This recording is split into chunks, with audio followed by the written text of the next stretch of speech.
नमस्कार मित्रों। हर हर महादेव। जय हिंद, जय भारत। मित्रों, पिछली वीडियो में मैंने आप लोगों को बुद्ध के बारे में चर्चा जो किया था वो था ग्रहों के साथ क्या संबंध होता है बुद्ध का अन्य ग्रहों के साथ और उसका क्या फलादेश होता है। अब इन जो फलादेश के बारे में हमारी चर्चा हो चुकी है, उसके बाद इन 12 खानों पे बुद्ध का क्या प्रभाव पड़ता है उसके बारे में चर्चा करेंगे। लेकिन मित्रों, उसके पूर्व मैं आपको एक दो चीज़ें आपको और बता दूं कि बुद्ध का जो स्थान होता है, ये 12 खाने देख रहे हैं, ये 1 नंबर है, ये 2 है, ये 3 है, ठीक है। तो ये जो तीसरे नंबर का जो खाना है ना, ये मित्रवत भाव है। फिर इसका राशि स्वामी क्या हो गया? मिथुन। मिथुन का स्वामी कौन है? बुद्ध, यानी ये बुद्ध का स्थान है। फिर छठवा, ये 4 है ना, 3 हुआ, 4 5 और ये 6, छठवा क्या हुआ? कन्या राशि। कन्या राशि का राशि का स्वामी क्या है? वो भी बुद्ध है। मिथुन का भी बुद्ध है और कन्या का भी बुद्ध है। तो जो तृतीय स्थान है वो है बुद्ध का स्थान और छठवां स्थान भी बुद्ध का ही है। राशि स्वामी का तृतीय स्थान मित्र का है और छठवां स्थान शत्रु का है। इसे आप क्या समझे?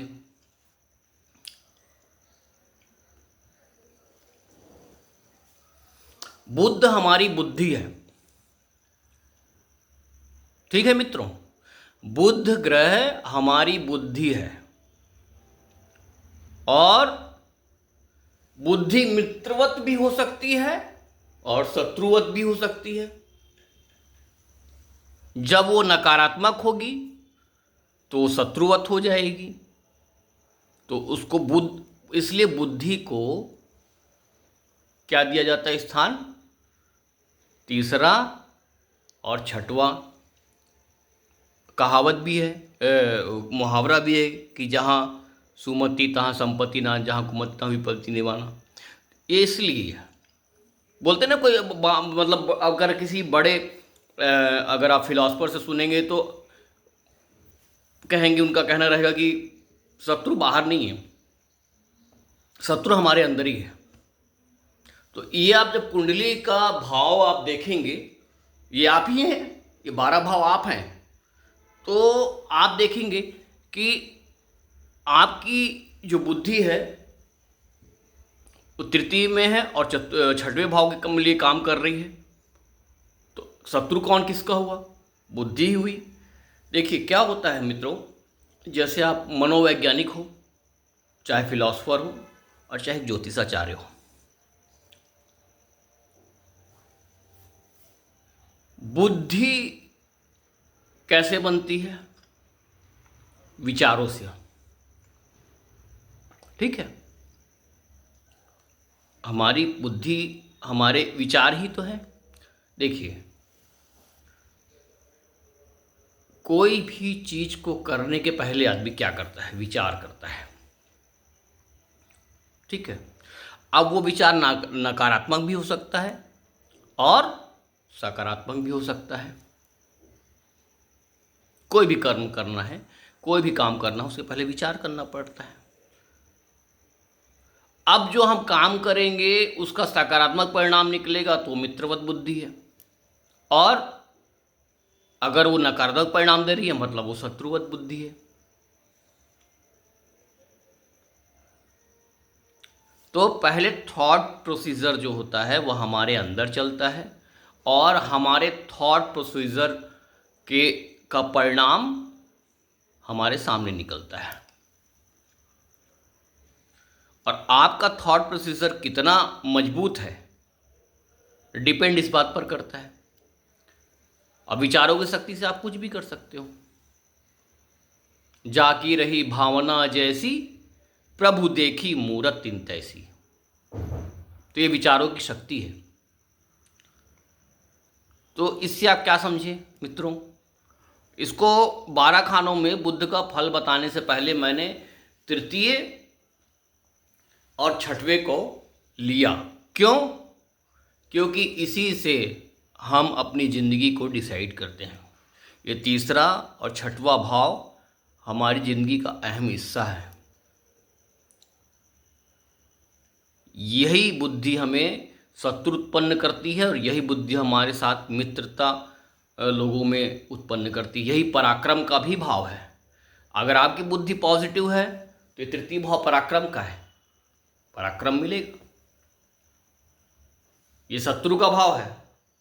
आपकी बुद्धि नकारात्मक है, छठवां भाव, आपको नकारात्मक बुद्धि के कारण आपको नकारात्मकता महसूस होगी, आपको शत्रु बनेंगे।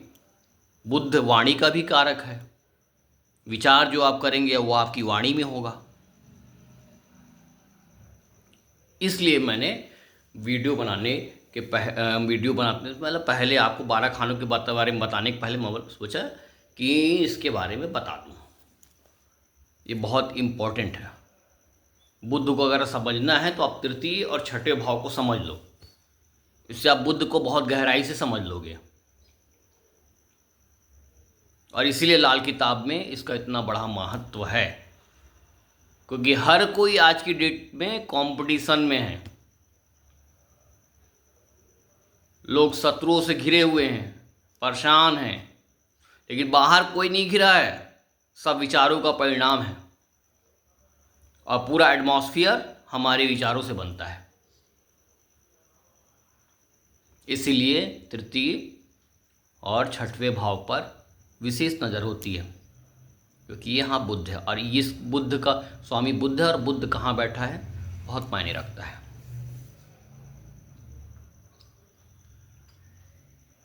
ठीक है मित्रों, अब आगे बढ़ते हैं।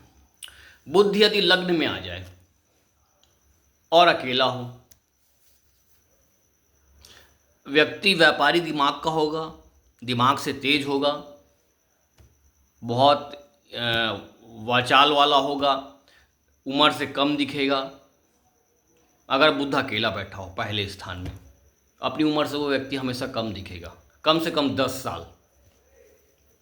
लग्न में अगर बुद्ध बैठ जाए, अगर अकेला या शुक्र के साथ बैठ जाए तब भी वही बात घटित होगी।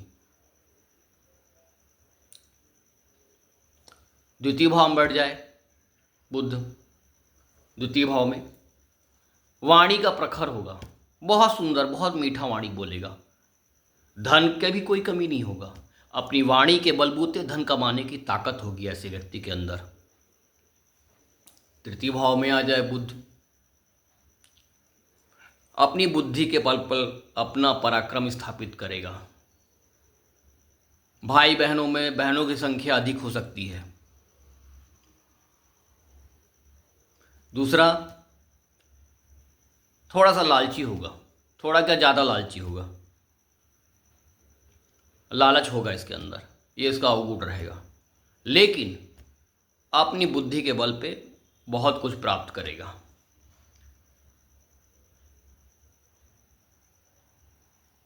चौथे भाव पे यहाँ बुद्ध उच्च का फल देता, बड़ा अच्छा होता है। यहाँ पे सुखी रहेगा, धन भी और लग्जरी लाइफ भी इसको बहुत आसानी से मिल जाएगी। धन की कोई कमी नहीं होगी ऐसे व्यक्ति के जीवन में। यहाँ बुद्ध बहुत अच्छा फल देता है चौथे भाव में। पंचम भाव में यहाँ भी बुद्ध अच्छा ही फल देता है। बुद्धिमान होगा, तार्किक होगा, कन्या संतान का जन्म ज़्यादा होगा इससे घर में। बुद्धिमान, तार्किक, कन्या संतान का जन्म और अनेक विधाओं का भी जानकार हो सकता है। ज्योतिष में ऐसे व्यक्ति की रुचि भी हो सकती है। छठवें भाव में, छठवें भाव का बुद्ध, यहाँ भी बुद्ध अच्छा भी फल देता है। दो प्रकार का देता है, एक अच्छा भी देता है और एक खराब फल भी देता है। तो यहाँ पे बुद्ध होने से थोड़ा बुआ, बहन इन सबको तकलीफ हो जाती है। लेकिन यहाँ बुद्धि काम करती, बढ़िया काम करती है। शत्रुहंता का योग भी बनता है बुद्ध होने से। अपनी बुद्धि चातुर्य से शत्रुओं को पराजित कर देता है ऐसा व्यक्ति। 7वें भाव में बुद्ध आ जाए, यहाँ भी शुभ ही फल देगा, उतना खराब नहीं देगा। अकेला बुद्ध होगा, शुभ फल देगा। एक ऐसे व्यक्ति की जो शादी होगी, हो सकता है उसकी उम्र से कम हो, जिससे वो शादी करेगा, काफ़ी एज डिफरेंस हो जाए, ऐसा कुछ फल हो जाता है। अब आ जाते हैं 8वें भाव पे। यहाँ बुद्ध नकारात्मक फल देता है, यहाँ बुद्ध अच्छा फल नहीं देता। नसों संबंधित रोग हो सकते हैं ऐसे व्यक्ति को, और कंफ्यूज, डबल माइंडेड हो सकता है व्यक्ति, इस तरीके से फल देता है। 9वें भाव में यहाँ भी बुद्ध 2 प्रकार के फल देता है, पॉजिटिव भी देता है और नकारात्मक भी देता है। नकारात्मकता में ये होता है कि व्यक्ति को संघर्ष करना पड़ता है जीवन में, और कंफ्यूज होने की वजह से सही निर्णय ना ले पाना। और ऐसा व्यक्ति का बुद्ध अगर खराब हो जाता है तो करीब करीब कभी नाक छेदन का भी शास्त्रों में लाल किताब के अनुसार नाक छेदन कराने से बुद्ध फिर पॉजिटिव होता है। या यहाँ पे अगर बुद्ध हो तो व्यक्ति को 34 साल के बाद ही उसकी शुभ फल की प्राप्ति होती है, तो 34 साल तक तो वो संघर्ष करा ही देता है। 10वें भाव में बुद्ध, यहाँ भी अच्छा ही फल देता है। 10वें भाव का बुद्ध भी बढ़िया फल देता है, और व्यापारी होता है ऐसा व्यक्ति, और राजयोग भी बनते हैं अगर अन्य ग्रहों की, शुभ ग्रहों की दृष्टि पड़ जाए, तो यहाँ भी बुद्ध बहुत बहुत अच्छा फल देता है। 11 भाव में ये लाभ हानि का भाव है। ऐसा व्यक्ति शेयर मार्केट का अगर काम करे तो उसको काफ़ी लाभ होता है। 12 भाव, यहाँ का बुद्ध सबसे खराब बुद्ध माना जाता है। 12वें भाव का सबसे खराब बुद्ध यहीं का माना जाता है। व्यक्ति को हर प्रकार का रोग देगा, परेशानी देगा, टेंशन देगा, कभी भी कोई भी निर्णय इसका सही नहीं हो पाएगा, और 34 साल के बाद ही इसकी सही बुद्धि काम करती, उसके पहले नहीं करती। तो ये बुद्ध के अलग अलग फल हैं मित्रों, बुद्ध ग्रह के ये 12 भाव में अलग अलग फल। ये मैं एक शॉर्ट टर्म में ही बताया हूँ, अगर हम डिटेल में जाएंगे तो बहुत कुछ है बुद्ध के लिए बताने के लिए, लेकिन बुद्ध की तासीर को अगर आप समझ गए तो 12 भाव के बारे में अगर आपको सही जानकारी है तो आप फलादेश करने में सक्षम होंगे।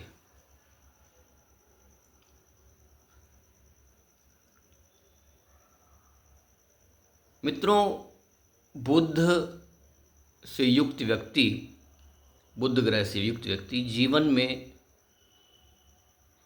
अगर बुद्ध पॉजिटिव है